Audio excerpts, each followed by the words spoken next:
From Eyewitness News, this is Newsmakers.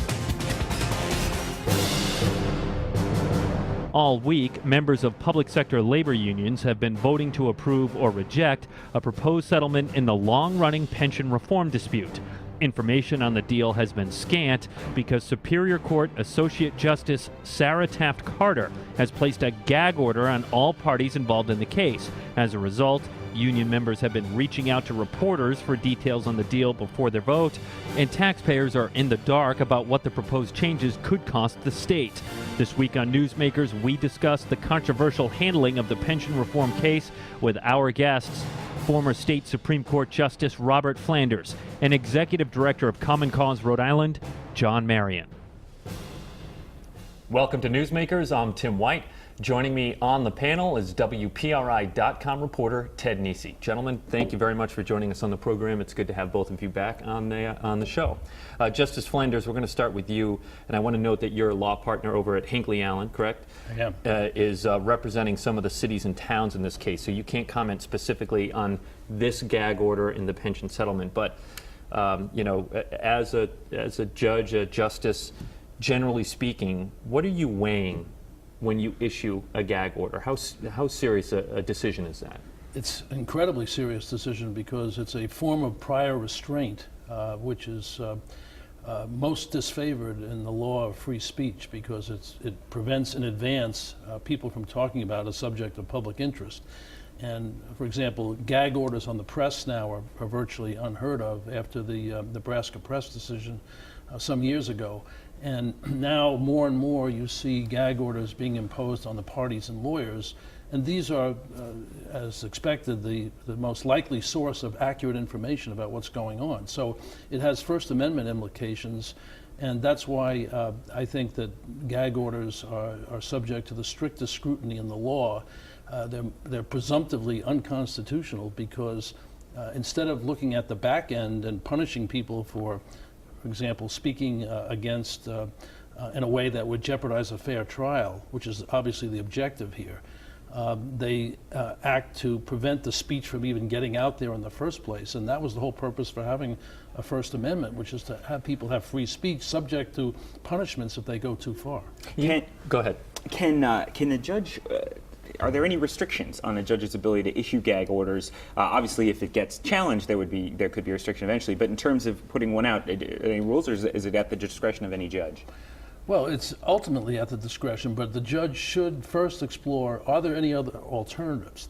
And only if there are no other alternatives, such as voir direing the jurors, changing the venue, delaying the trial, issuing jury instructions, all the normal ways that judges control what happens in the courtroom. Only if all of those methods are impractical or unlikely to prevent prejudice to the outcome should a judge even consider a gag order. So it's an extremely disfavored method of dealing with the situation. And what you don't want to see is judges as a first reflex going to gag orders because, ironically, it prevents accurate information from getting to the public, particularly in cases where the public's interest is at stake. John Marion, that information is going to see the light of the day here. Mm-hmm. The argument is everybody just settle down because the General Assembly is going to have to take the settlement up at one point or another. So is this just media griping here?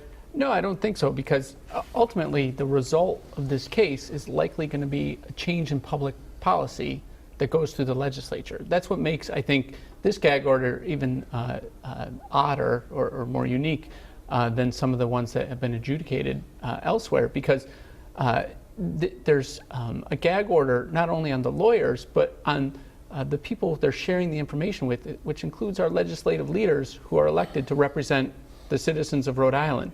So it's a very, very odd situation. And as you alluded to, we have leaks coming out to the media, right, because these votes are occurring among the pension recipients.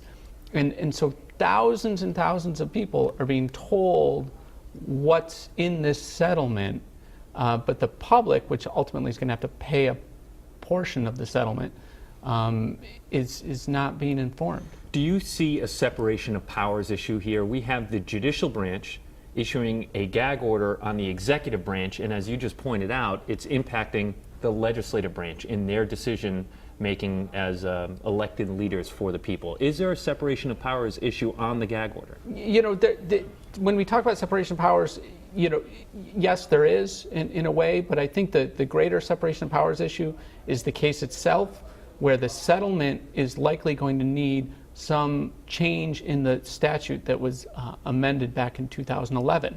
So in order for the settlement to go through, you're going to have a legislature, which is the sovereign in the state of Rhode Island, or in any state, have to basically abide by the settlement and pass a new statute. And so I haven't seen anything like that in Rhode Island, nor an analogous situation in another state, where a judge essentially, as part of a settlement, would impose a change that a legislature has to enact. Is it uncommon, Justice Flanders, for the judicial branch to bind executive branch officials, or is that something you've seen often in your career? Well, when executive branch officials, as in this case, are parties, it's not uncommon for a judge to issue orders that obviously have effect on the executive branch. How far those orders go and how far the judge goes is another matter, but certainly it's not uncommon for executive branch, or for that matter legislative branch officials, to be litigants in a case. And once they're in the case, then they're generally subject to judicial limitations of various kinds. Not again, gag orders are the exception to the rule. That's going quite far from the usual. Do you think, shifting off the gag order, do you think when former Supreme Court Chief Justice Williams was named the special master, there were plenty of people who thought, as this settlement came together, well, this is a message from the Supreme Court of Rhode Island. They want this settled, and they've sent their own former colleague out there to make that case behind the scenes. You served on that bench. I mean, is that the kind of real politic that the Supreme Court engages in? Well, the Supreme Court is very much in favor of settlements. They have their own mediation program, which has been so successful that it's eliminated roughly almost half of the cases that go on appeal to the Supreme Court after there's already been a trial.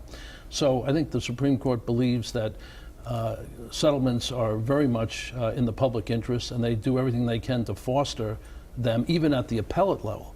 And you know, Justice Williams, Chief Justice Williams, this has been one of his signature efforts to try and mediate cases and get people to resolve them short of going through the whole trial process. So it's not surprising to me that he would be deployed, in essence, to try and bring the parties together in this very difficult case. But is there an argument to have this go to trial? Because what's that old saying, a bad settlement is better than a good trial, or something to that effect? I didn't go to law school, but I know it. Well, if that's true, then you'd rather have a bad settlement than a good trial. So that's not an argument for going to trial. But my point is, in this case, this is a constitutional question. It could arise again. Do we need a ruling on this? Well, you know, in some cases you would think that would be helpful, because everyone's saying, what guidance are we going to have if there's a settlement? We don't know if the legislature can change pensions again, or fool with health benefits for retirees, or make adjustments, because that question remains unresolved.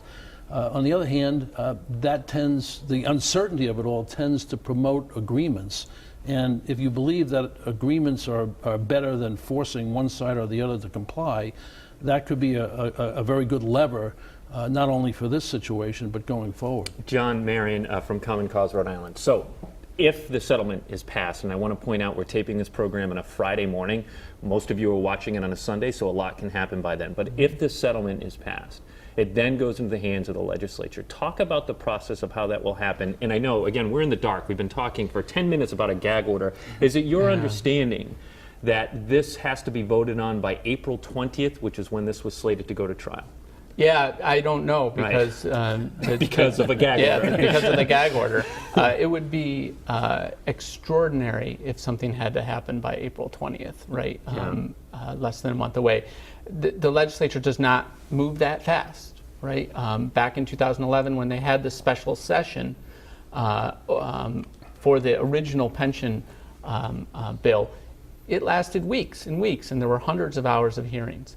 I can't fathom that they would do this by April 20th, and we, quite frankly, would scream and yell and stomp our feet quite a bit, because this is a matter of important public interest to every taxpayer to the thousands of retirees, and it's got to be vetted by the legislature, because we don't elect them to go up there and rubber stamp what a judge imposes through a settlement. I don't mean to get in the weeds on the process, but Yeah. by vetted, so everyone's clear here, a new bill would have to be, an amended bill for the reform law would have to be filed, right? Yes, and we're roughly halfway through the legislative session anyway. All the bills are supposed to have their hearings by the third week in April. So we're actually kind of late in the process to begin with, let alone for something of this significance. Don't tell me you're suggesting they could change the rules Yes, on a yes. one-time circumstance in the might General just Assembly, have John. Don't poke the hornet's nest. Oh my with God! John. Justice Flanders, I was in court yesterday for the summary judgment arguments in the pension case, and same arguments we've heard over and over were being rehashed. The retirees and workers say they have a contract. The state says, no, you don't. And even if you did, we had the right to cut it because of the state's financial condition. From what you know about this case, who do you think would prevail in the end if it goes onward and upward to the high court? Well, I've said in the past that on the contract versus statute issue, I think that the state has the better argument on the fact that a statute is not a contract. The Rhode Island Supreme Court has dealt with this issue a number of times in the past. And just so people understand, that's because the pension benefit law was never a contract, a traditional contract signed by all parties. It was set out in statute, in law, how the benefits worked. Correct. And so the reason for it is a policy one, that you don't want one legislature to bind future legislatures to policies that may no longer be current or up to date, or maybe superseded by policies that are now more forceful. So to tie the hands of the future is a bad thing generally. So the law disfavors any limitations on future legislatures changing the laws. And if something is just a law but not embodied in a contract, it's always the presumption that it can be changed at the will of the legislature. So, that principle is at stake whenever you have a situation where someone says, oh, that contract, that statute, I relied on it when I retired, when I did this or did that. And there are a number of cases that have dealt with that issue and said, it doesn't matter that you relied on it, it's just a statute. It can be changed at will. So that principle will come into play in this case, ultimately, So when it goes to the Supreme Court, if it does. Would the High Court have to disagree then with Judge Taft-Carter, who decided that this was an implied contract? Yeah, if they decide the case on that basis, it's going to trial. So that issue has already been resolved in this case. Now it's going to trial on, was it actually a significant impairment of the contract, that the implied contract, and if so, did the state have reasonable grounds to do so? And those are all factual issues that will be decided in the case. But on appeal, this could be resolved simply by the Supreme Court deciding, wait a minute, there are no implied contracts when you're dealing with statutes. Statutes are not contracts, implied or otherwise, and therefore that could be the basis for resolving the case. I'm curious too if this, again, we're talking about a settlement, but if the trial continues and it gets appealed, as everyone expects, to the Supreme Court, what is the scope of possibility for a Supreme Court outcome? Is it all or nothing? They have to take the whole law and say it's all right and constitutional, or throw the whole thing out? Can they pick out parts and uphold some parts and not others? Can they say the retirement age should be 61, not 62? I mean, how broadly can the court pick and choose which parts it likes of the law and not? Well, it's one thing. It's very possible that this could be resolved by settlement, even at the appellate stage, for all the reasons I gave you earlier about the mediation program. So that whole process could kick in even at the appellate level. That would be yet another time, even if this one doesn't work. Right. So that's one way this could be resolved. And as you intimate, the court could take this up on any number of levels. It could take it up on a strictly legal basis. Is this an implied contract or isn't? If it says it isn't, that resolves the case right there. It could go into whatever the factual outcome was of the case, whichever side prevailed. The court could take a look at the findings and see whether it was supported by the evidence. So the answer is the court would have broad range of ways to deal with this case, and it could resolve it on any number of bases. I want to shift gears briefly before we end our discussion here on two non-pension related questions. John, we're going to start with you. John Marion from Common Cause. In the wake of the Gordon Fox case, there's been this renewed push to empower the Ethics Commission once again to police the General Assembly. But of course, it takes the General Assembly to make that happen. Comments made by House Speaker Nicholas Mattiello sure don't seem promising for those who want to see that happen. You're up there all the time. What do you think? Yeah, unfortunately, our legislative leaders in this state enjoy a great deal of power, more power than in other states. And they've made some statements over the years, particularly Speaker Mattiello this year, that indicate they're not going to let it get a vote. The rank and file seem to want to do something. When I talk to rank and file members, they're eager to get this done because they're hearing from constituents that want it done. But we've got to convince the legislative leaders to let them do it, which is an uphill task. But ultimately, in the end of the day, I think it's up to the people of Rhode Island to communicate that, to make it known that they want this done. It sure sounds like to me the way they're going to tackle it up there is campaign finance reform. But one of the bills that's out there by Leader DeSimone is specific that they are not subject, the bank audits or the bank statements are not subject to the public records law. Do you agree or disagree? No, I disagree completely. Massachusetts, in Massachusetts, for many public offices, they have to submit a bank statement, but the bank submits it and it becomes public immediately. There's no reason the public shouldn't be able to see what's being reported in the actual campaign account, because it's also being reported by the campaign. Well, particularly if there are separate accounts for it. Yes, right? exactly. If the segregated one of the issues accounts. here is, should you be allowed to merge personal with political accounts? And hopefully, if this is addressed, there'll be a separation of the two. Exactly. So all that will be disclosed is what's should be in the public eye anyway, which is the political account. Mm-hmm. And do you think, just briefly, if I know we're running out of time, but on the Ethics Commission issue, we've had Senate President Paiva Weed on here before, and she eloquently makes the case that the hallowed speech in debate clause of the Constitution will always be in conflict with giving the Ethics Commission policing power over, like it had before the Irons decision. Do you think there's a way to square that, or are those just inevitably in full conflict and you have to pick one or the other? Well, I think, no. I mean, I think if someone is paid to vote a certain way and actually votes and is bribed to debate an issue, I mean, that should trump the speech and debate clause. I don't think speech and debate should be used as a cover for illegal conduct on the part of a legislator. The speech and debate is to have vigorous discussion of issues and public issues. But if someone's corrupted because they've been bribed or paid to speak in favor of or against something, that should be prosecutable, notwithstanding a speech and debate clause. All right, we are way overdue to go to a break. I want to thank former State Supreme Court Justice Robert Flanders and Executive Director of Common Cause John Marion for joining us on the first half. When we come back, Ted and I break down the specifics in the settlement and talk about an internal letter sent to union members from an influential labor leader. Stay with us. You're watching Newsmakers.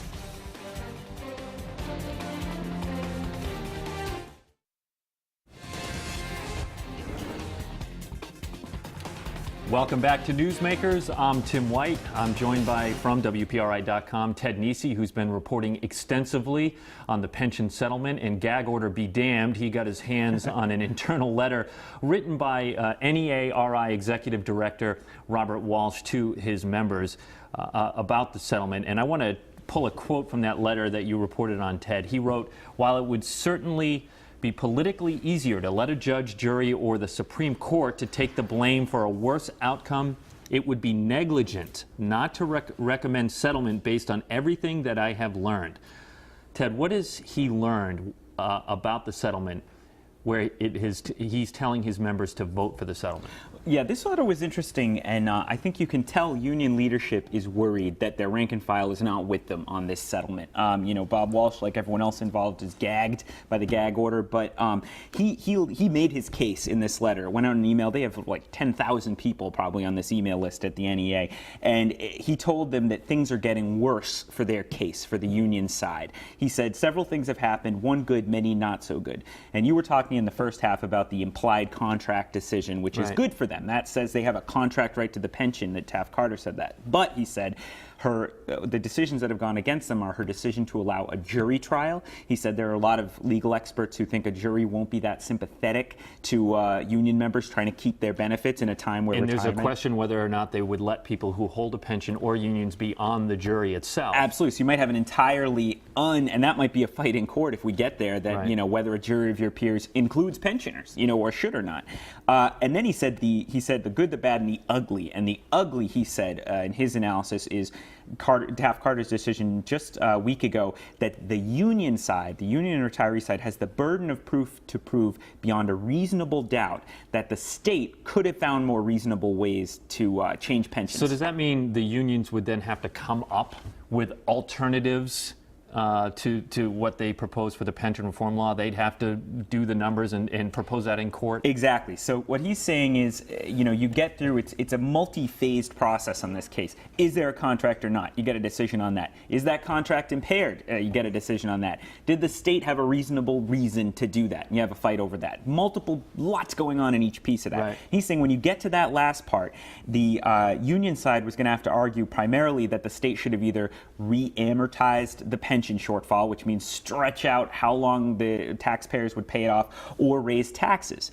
And as we know, in Rhode Island, taxes are certainly not low, and he clearly thinks that they would have at least a tough time convincing a jury that those were reasonable alternatives versus what the state actually did. And he's saying the settlement is your best bet to get out of this, make this decision. He's also saying that the settlement deal might be similar to what you'd end up with if we went all the way to the Supreme Court, because as we just heard Justice Flanders say, they might want to settle it even later in the case. But it's clear that a lot of members aren't happy about it. I want to bring up another quote here that he wrote, and it's really telling to me. He writes, "I'm not happy about any of this either, but the small group of members sending inflammatory emails to their unions are misdirecting their anger." So they are clearly getting a lot of grief about the settlement, about the process. Who's he suggesting the anger should be directed at? I think he's not being clear about that, maybe for reasons that he's in a settlement. Implied. Yes, another implied thing. I think everything we've learned. I know you've had sources too tell you this, Tim, that Frank Williams, the former justice, is going into these closed-door meetings with union members and retirees and saying, "You're going to lose." And among the many things he's telling them that we're both hearing is that the union side is not necessarily prepared for an April 20th start. I've heard that from multiple people who are in these meetings. Well, if I'm a union member, I'd be pretty mad that after all these years, their case isn't ready. Now, the state could be bluffing. Maybe the state isn't ready either, but they're claiming, for the most part, that they're ready for an April 20th start. So I think there's a lot of hostility. If you think of we've had Bob Walsh on this show. If you think of the commentary about how they were wronged, and not that he says they weren't wronged, but all the firing people up, last year's political campaign against Gina Raimondo. We'll win this case. We'll win this case, and now being told take a settlement that preserved the previous version 94% of the savings or the cuts that were in the law. I mean, I can't necessarily blame union members for that, but then you go all the way back to the original debate, which is, could the state afford those benefits anyway? He says no one is going to make the state pay the benefits that were in the pre-2011 pension system. Let's talk about that then. If the settlement passes, and again, I want to point out we taped this on a Friday, and many of you are watching this on a Sunday, so a lot can happen. Ted, if this settlement passes, what are we hearing it's going to cost the state at this point? It was supposed to save the state, the original law, $4 billion with a B. What is it going to cost? Well, we don't know the number one number I would like to know right now that I don't as of this taping on Friday morning is, what is the state's pension shortfall if this new settlement passes? So that big number. That big number is not there, the billion number. What we do know, because to their credit, the Providence Journal obtained this letter, which showed that in the first year of the settlement taking effect, this would be the 2016 into 2017 state budget year, it would add $32 million to the tab for the pension system that the employers or the taxpayers have to pay in. That's quite a bit of money when you consider there's already a $200 million something deficit projected for that year. On the other hand, the argument from state officials is you're getting rid of litigation risk. The risk, everything goes against you and you end up owing a lot more. But we don't know what the pension fund shortfall would be after this. I mean, the pension fund is only about 58 to 60% funded now with the pension law fully in effect. Right. So this would be moving a little backwards from there. So you have so many different viewpoints on this from the union people, the hardline union folks who say, I want to go back to the original pension system and take back that $4 billion. They need to find another way to find that $4 billion. To the folks at the very other extreme who say, Gina Raimondo's law didn't go nearly far enough. We still can't afford this, let alone a settlement that gives them back some of the benefits. So we're hearing about some unions that are voting this down. As you, of course, remember, when the police union voted it down last time, that scuttled the whole thing here. We have less than a minute left. Do we have any idea with these unions voting it down if that scuttles the settlement at this point? The only clue we have is, again, in that letter from Bob Walsh that you showed a moment ago. He says last time when the police group voted it down, it was the state's decision to not settle with the other groups of workers who had approved the settlement. It was the state could have and didn't. That's what we've been told by the union side. Walsh says in the letter they don't know on the union side what the state will do this time. Because for one thing, the retirees approved it already this week. That's a huge group of workers. The state could pocket that, say the retirees have settled the case, we'll settle with the retirees and we'll fight some of the active workers in court. But we don't know yet both exactly how the rules work and what state officials will decide is best. We are in the red zone on this story, so make sure you stay with WPRI.com and follow particularly Ted Nisi's reporting on this issue. If you missed any of the program, that is also online, WPRI.com. We'll see you next week on Newsmakers.